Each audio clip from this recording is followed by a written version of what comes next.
Nous allons procéder à la célébration du mariage de X et de Y en présence de leurs témoins. Il n'y a pas de chaise pour les témoins, non? Ouais, les témoins sont dans le public. On s'en fout, ok. Tu peux les montrer là. Oui, non, mais en fait, je m'en fous, il n'y a pas de problème. On a pas besoin que ce soit pour nous. Donc, jeudi, nous allons procéder à la célébration du mariage de X et de Y en présence de leurs témoins. J'ai imaginé proposer une fausse, évidemment, de théâtre, cérémonie de mariage civil, dans laquelle l'officier de l'état civil s'apprête à officier, précisément, et dans laquelle les mariés n'arrivent pas. Une fois au théâtre, j'ai discuté avec une autre spectatrice. Elle avait été émue et elle était fâchée. Elle venait pour se divertir, pas pour être émue. Et nous, on a des gens qui viennent pour se marier, pas pour être émus.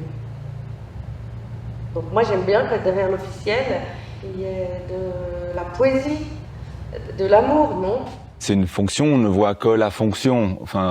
Et donc, moi, ce qui m'intéressait, c'est de me demander qui est la personne avec ou derrière, ou dans cette fonction. J'aime les situations de théâtre où on peut, se raconter, en l'occurrence, parfois dans des situations plus classiques ou plus réalistes, mais là, dans les situations de confession, au fond, de monologue. Mais normalement, une plaisanterie, c'est fait pour rire.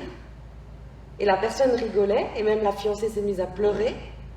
Le fiancé comprenait rien, le traducteur ramait. Et bon, je les ai renvoyés en disant « revenez demain », le temps de calmer un peu tout le monde. Hein.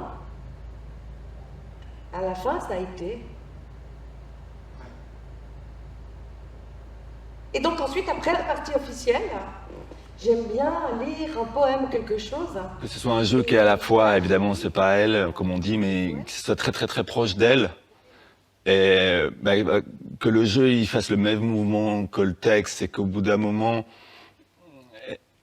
elle maîtrise, entre guillemets, le personnage maîtrise un peu son récit, ses effets, puis qu'au bout d'un moment, ça lui échappe un peu, c'est-à-dire elle est d'accord, le personnage, et Marie-Madeleine aussi, que je cherche que ça soit de plus en plus vulnérable, en fait.